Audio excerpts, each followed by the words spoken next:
Pois é, Cristiano Beraldo ao vivo também já está conectado com a gente. Beraldo, seja bem-vindo, ótima noite a você. A defesa de Jair Bolsonaro deve reunir documentos, exames, fazer uma espécie de dossiê para revelar a situação de saúde do ex-presidente, para embasar esse pedido de prisão domiciliar. Bom, a situação de saúde de Jair Bolsonaro é frágil, né? Isso é sabido. Agora, não me parece que esse conjunto de evidências, uma vez apresentado nesse relatório, isso seja ignorado pela Justiça, né? É compreensível que eles avaliem e concedam a prisão domiciliar, ou não é bem assim?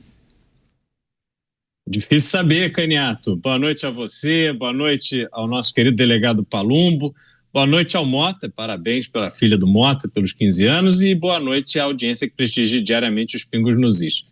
Caniato, nesse momento os advogados estão fazendo o trabalho que lhes cabe. Eles precisam utilizar todo e qualquer argumento necessário para evitar que o seu cliente vá para a prisão. E nesse caso, é um caso diferente dos casos usuais, porque trata-se de um ex-presidente da República. E muita gente vai dizer, mas é um ex-presidente da República, é ex-presidente da República, uma pessoa como outra qualquer. E a gente tem que lembrar que mais ou menos, né? O presidente da República, quando ele é eleito pelo voto popular, as pessoas escolhem quem será o presidente, ele deixa de ser uma pessoa qualquer. Ele está ali, mora num palácio, despacha de outro palácio, anda no avião da FAB, mundo afora. Quando ele sai da presidência, ele tem a proteção do governo brasileiro, que provê ali segurança, carro, uma série de coisas. Então, sob todos os aspectos, um ex-presidente da República, seja ele quem for, seja de direita, seja de esquerda, seja do PL, seja do PT, do PSDB, seja lá quem for, ele não é, de fato, uma pessoa como nós, não é? E é preciso que se tenha um certo cuidado quando se submete um ex-presidente à prisão depois de um processo. A gente teve já isso acontecendo no Brasil. O Lula, o atual presidente, foi encarcerado por corrupção. E ele passou quase 2 anos, se não me engano, na cadeia, 500 e poucos dias na cadeia.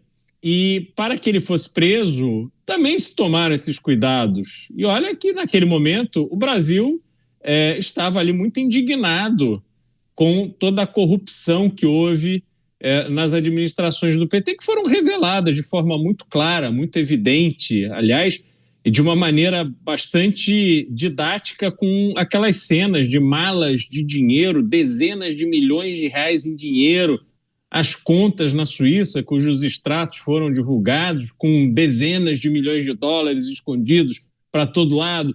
Então, naquele momento, o ex-presidente Lula teve ali todos os cuidados e foi acomodado, digamos assim, no cárcere na Polícia Federal de Curitiba. No caso de Jair Bolsonaro, o que se está avaliando é um histórico de saúde de alguém que, de fato, tomou uma facada. Depois dessa facada, como consequência dela, teve que passar por diversas cirurgias, tem problemas evidentes de saúde, e ninguém quer ali, sobretudo o governo do Distrito Federal, ser responsável por uma situação que coloque em risco a vida do ex-presidente. Deveria querer não colocar em risco a vida de ninguém, mas, nesse caso especialmente, vai ter todo o cuidado do mundo, e aí a Justiça vai ter que decidir, Caniato. Agora, você me perguntou, né, se isso indicaria que a Justiça vai decidir pela prisão domiciliar. Não dá para a gente saber. Depois do julgamento que observamos, que transcorreu da forma que transcorreu, de uma forma espetaculosa, defendendo uma tese que, enfim, contraria o que de fato se pôde ver e averiguar, e que não coloca o 8 de janeiro de 2023 numa dimensão maior do que outros eventos igualmente criminosos que aconteceram na Praça dos Três Poderes. Então, a gente sabe que tem coisas além de simplesmente se decidir sobre a prisão domiciliar ou a prisão realmente na Papuda. Provavelmente pesa ali um desejo de ver todo este processo que aconteceu coroado com a cena de Jair Bolsonaro, literalmente atrás das grades. Esse ponto que o Beraldo finaliza o comentário é muito importante, porque muitas pessoas fazem a seguinte análise: bom, talvez seja concedida a prisão domiciliar, mas após o cumprimento da sentença e a determinação de prisão em regime fechado. Então, fatalmente, Jair Bolsonaro passaria alguns dias em regime fechado e teria aquela célebre cena, né? A polícia indo à residência de Jair Bolsonaro e o conduzindo até a unidade prisional, né? Papuda, Superintendência da Polícia Federal, enfim. Haveria esse registro, né? Haveria a foto da prisão, da detenção de Jair Bolsonaro. Nós estamos discutindo isso porque a primeira turma do Supremo vai começar amanhã, vai iniciar amanhã, justamente no plenário virtual, a análise dos recursos de Jair Bolsonaro e também dos outros réus do chamado núcleo crucial da suposta trama do golpe. E a expectativa é que a turma rejeite os recursos e aí abriria possibilidade para determinação do cumprimento de sentença, da prisão em regime fechado, possivelmente isso na próxima semana. É uma expectativa. Chamar o delegado Palumbo, daqui a pouco o Mota volta para também trazer suas impressões, mas, delegado Palumbo, ontem nós fizemos um exercício aqui. Na iminência de determinação do Supremo para que Jair Bolsonaro cumpra a prisão em regime fechado ou domiciliar, isso marcaria um momento importante da política? Quais poderiam ser as consequências para a cena política ou para a direita brasileira? Abriria caminho para que as lideranças se colocassem como os herdeiros de Jair Bolsonaro, aquelas indefinições sobre nomes que viriam a disputar a presidência da República? Quais seriam as definições a partir do cumprimento da sentença dessa pena por Jair Bolsonaro? Dá para fazer esse exercício? Caniato, eu penso que todos os candidatos que se elegeram usando o nome Bolsonaro, usando a bandeira do bolsonarismo, pendurado nas costas do Bolsonaro, colado com o Bolsonaro, deve respeitar a decisão do líder da direita. Eu penso assim. Então, se um candidato, um deputado, um senador, um governador, o governador Tarcísio, que só foi eleito graças ao apoio do Jair Bolsonaro, senadores que foram eleitos graças ao apoio do Bolsonaro, deputados que foram eleitos graças ao apoio do Bolsonaro, prefeitos, vereadores, deputados estaduais que foram eleitos graças ao apoio do Bolsonaro, deve respeitar a decisão dele. Gratidão não tem tempo que se expire. Gratidão não acaba. A gratidão, ela é eterna. E o homem que não tem gratidão não tem caráter. Então, se um político da direita foi eleito graças ao apoio do Bolsonaro, e muitos deles não teriam sequer votos, que ninguém sabia quem era, deve respeitar a decisão do Bolsonaro. Eu acho que, neste caso, a decisão dele é soberana. Quem ele vai apoiar? Se bem que, no momento, ele se encontra incomunicável. Quer dizer, somente com a família dele ele tem comunicação. Mas eu acho que a decisão tem que partir dele no momento que ele achar oportuno e assim se decidir. Eu acho muita falta de gratidão, muita falta de gratidão, é uma ingratidão tremenda. Um político que se elege nas costas de um determinado político e depois simplesmente vira as costas. A gratidão não prescreve e ela deve ser mantida. Se está sentado na cadeira graças ao apoio de Jair Bolsonaro, tem que ser feita à vontade do Jair Bolsonaro. Eu quero apoiar Ciclano, eu quero apoiar Beltrano, e não ficar à direita, como a gente tem visto, se degladiando. Agora, se o político também não usou a imagem dele, não usou o sobrenome dele, não fez campanha ao lado dele, não fez campanha nas costas dele enquanto ele estava dando entrevista, ficava ali dezenas de políticos ali tentando aparecer alguns minutinhos para ganhar um pouquinho da fama do presidente. Aí tudo bem, você não tem obrigação nenhuma de se manter aí com ele até o resto da vida. Afinal de contas, você não ganhou voto nas costas dele. Caso contrário, eu acho que essa decisão deve partir do próprio presidente, que pode passar um recado para sua esposa ou para seus advogados, e os advogados falam, eu quero que apoie fulano de tal para a reeleição, ele é o meu candidato, e assim seguir. Eu acho que o homem que não tem gratidão, Caniato, não tem caráter, né? Então devemos aguardar aí a decisão, né? Quem se elegeu nas costas do bolsonarismo, principalmente da figura do ex-presidente Bolsonaro, deve aguardar a sua decisão e não ficar aí confabulando aí muitas vezes pelas costas ou se esquecendo que só foram eleitos graças ao Bolsonaro. Deixa eu chamar o Beraldo, porque é importante refletir sobre o papel da base também, né? A base de apoiadores de Jair Bolsonaro.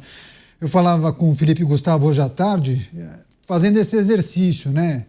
Talvez, inclusive, colocando em perspectiva casos parecidos e como a base de apoiadores reage a uma situação como essa.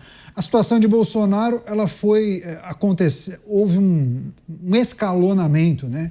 É quase como em capítulos. Primeiro, deixa de usar rede social. Depois de um período, determinação de prisão domiciliar, cumprimento das cautelares. Então, as determinações acabaram tirando ele do jogo de maneira paulatina. Então, não é que ontem ele fez uma manifestação e fez um discurso de 1 hora na Avenida Paulista e hoje teve a determinação de prisão em regime fechado. Não. Aos poucos, Bolsonaro foi ficando de lado, pelo menos não pôde se manifestar. Você acha que isso mexe com, talvez, a ausência de apoiadores em manifestações, aquele clamor, as mobilizações, a aglomeração de apoiadores em locais das capitais? Você acha que é uma tendência que isso aconteça? O movimento de apoio ao Bolsonaro deve permanecer intacto? Ou todos esses elementos que eu mencionei, essas coisas podem, de alguma maneira, ter enfraquecido ou mudado o jeito de manifestar o apoio a ele?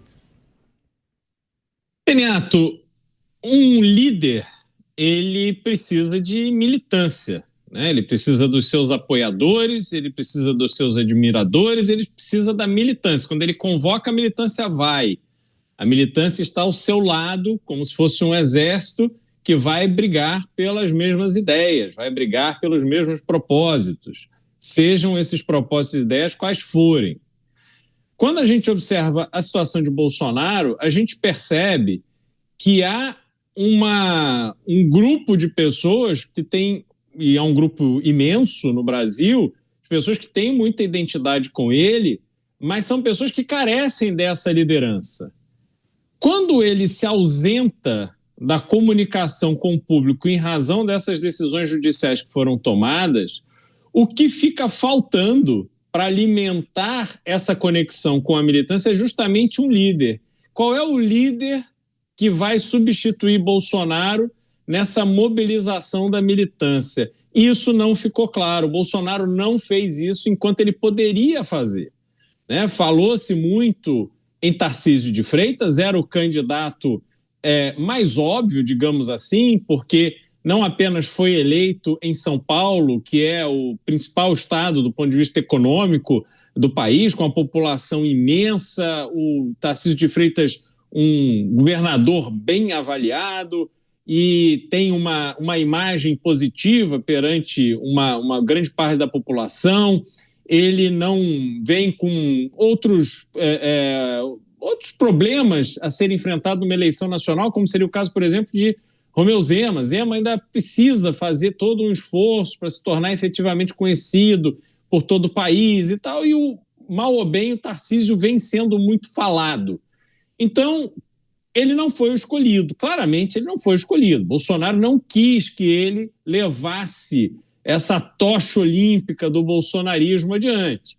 Agora, não sendo Tarcísio de Freitas, deveria ter sido, na minha opinião, que não tenho nada a ver com isso, mas Jair Bolsonaro deveria ter escolhido, se não Michele, um de seus filhos, dizendo, olha, esse aqui é aquele que falará por mim e será o meu candidato a presidente.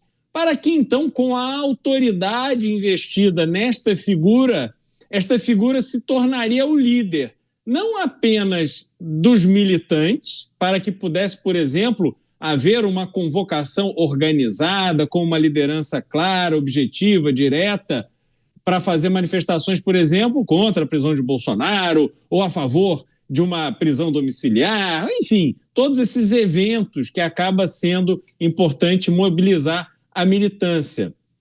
Mas também daria um norte para o universo da política e, como nos lembrou aqui o delegado Palumbo, né, diversos políticos que foram eleitos graças ao apoio recebido de Bolsonaro e que agora estão órfãos.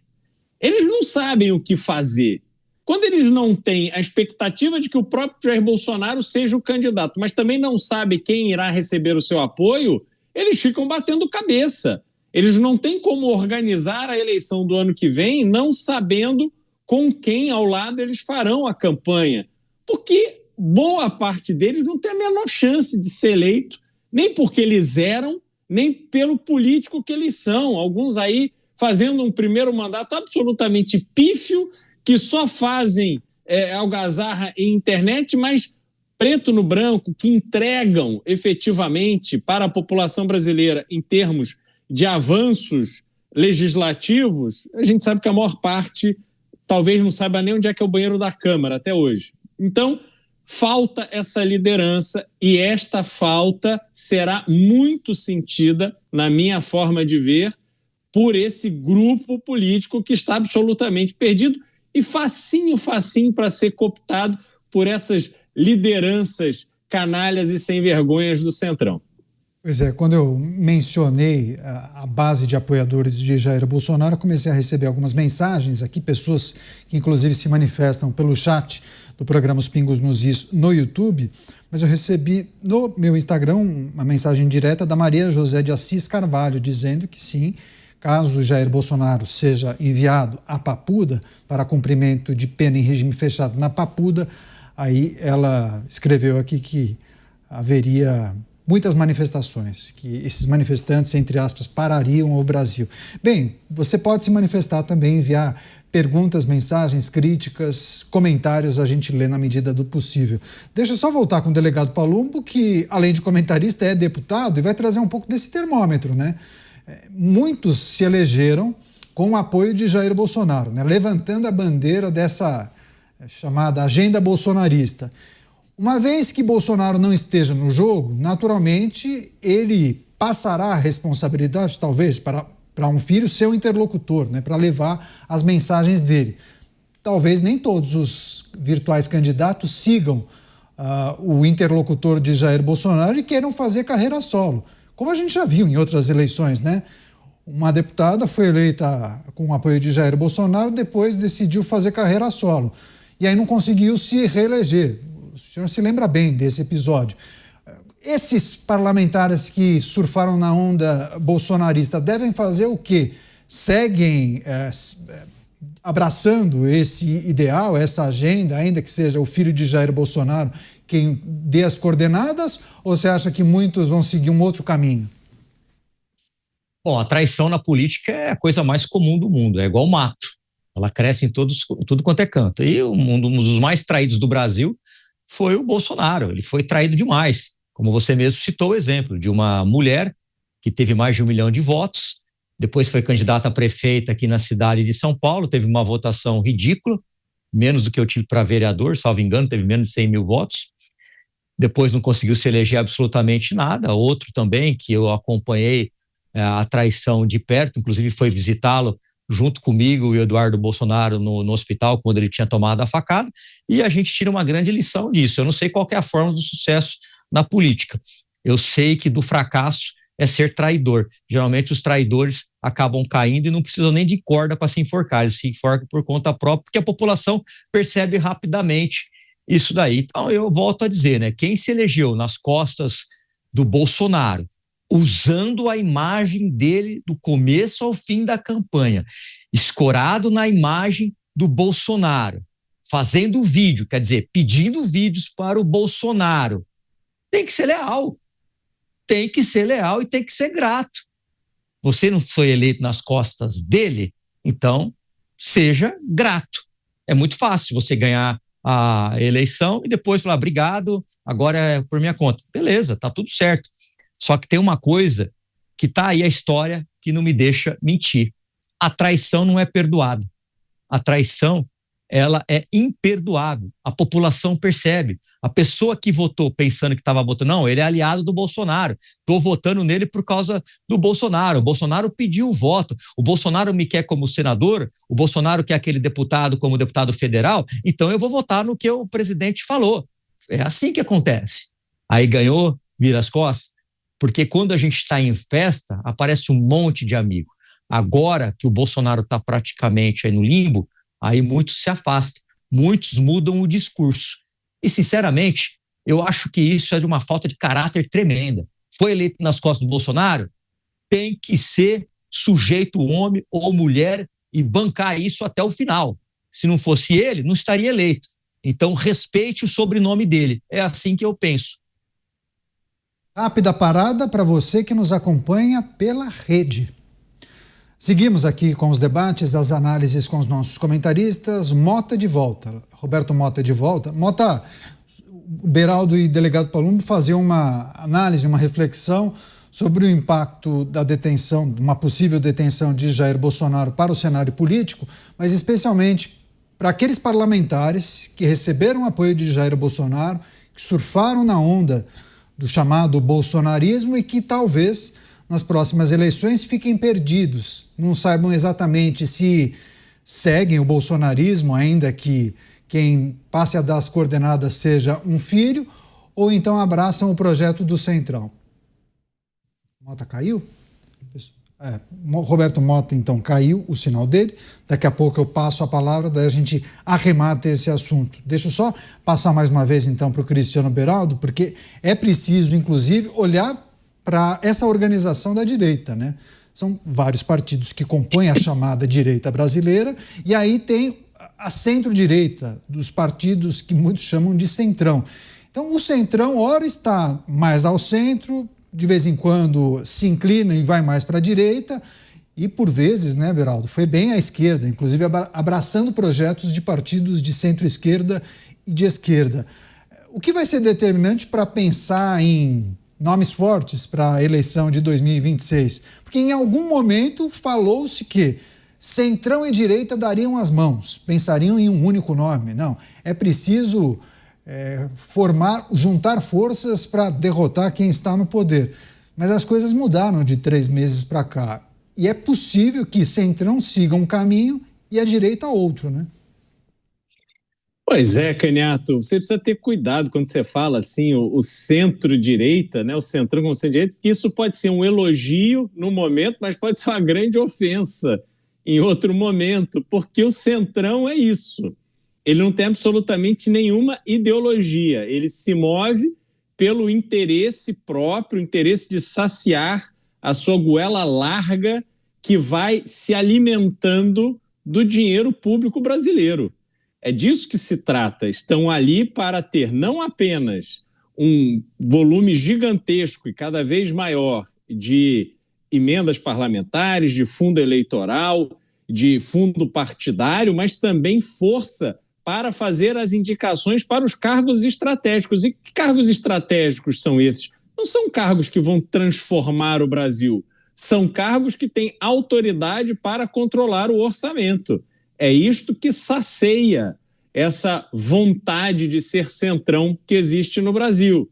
Agora, quando a gente observou um movimento que houve em torno de Tarcísio de Freitas, ficou muito evidente que havia, por parte destes partidos de centro, o entendimento de que Tarcísio de Freitas poderia ser o melhor dos dois mundos. Ele traria o apoio de Bolsonaro, ele traria a popularidade de Bolsonaro, ele traria esse voto de direita e, em troca do apoio que receberia dos partidos de centro, esses gigantescos partidos de centro, ele não iria enfrentar absolutamente nenhuma pauta que não tem interesse do centrão atacar. Vocês acham que alguém do centrão, de fato, está incomodado com o Supremo Tribunal Federal, com as decisões que são tomadas, com o desequilíbrio de poder? Não tem ninguém a fim de enfrentar isso. Não tem ninguém do centrão a fim de discutir uma nova Constituição brasileira. Não tem ninguém do centrão a fim de levar a sério o combate ao crime, que precisa ser feito a partir do empoderamento das polícias estaduais, muita arma, muita bala, muita morte, muita cadeia. Eles não estão a fim de falar isso, eles não estão a fim de tratar da efetiva desfavelização do Brasil, eles não estão a fim de atacar o problema econômico que mantém essa taxa de juros a 15% ao ano, mas cria uma dinâmica no Brasil em que o dinheiro do pobre é transferido para o rico que está lá no banco. Os banqueiros são os grandes vencedores brasileiros porque estão aí pagando 15% para o rentista e cobrando 400% de juros dos pobres. Essa é a dinâmica brasileira que precisa ser atacada. Agora, eles não querem isso. Então, como o Tarcísio de Freitas perdeu o timing, né? Não tem mais condição de bancar sozinho uma eleição para presidente da República, porque, é o que tudo indica, não terá a confiança de Jair Bolsonaro para ser ele o candidato, o Centrão vai lançar aquelas figuras que vão ser lançadas não para ganhar a eleição, vão ser lançadas para que possam se compor no segundo turno. Então, o Ratinho Júnior, o Leite do Rio Grande do Sul, essas figuras que vão ali ficar fazendo um discurso a partir de uma plataforma de um partido grande, então vai ter tempo de TV, vai participar de debate, vai ter dinheiro para fazer campanha, mas no fim eles vão estar ali para serem usados de moeda de troca no segundo turno. É isso que a gente vai ver. E o Bolsonaro, ao que tudo indica, também lançará um candidato no PL que será o candidato dele. Suponho que a essa altura o nome mais provável seja o de Flávio Bolsonaro.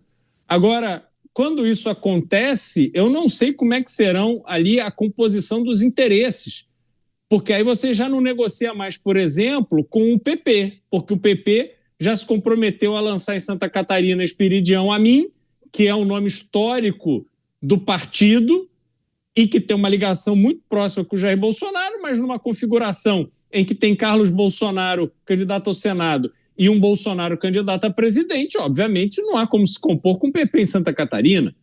E aí você já não participa mais da chapa de Jorginho Mello, aí você vai criando problemas em outros estados, aí vira tudo uma confusão. Vai ser cada um por si, e lá na frente todo mundo se encontra, porque afinal de contas cada um tem o seu interesse. E esses interesses nunca estão alinhados com os interesses do Brasil.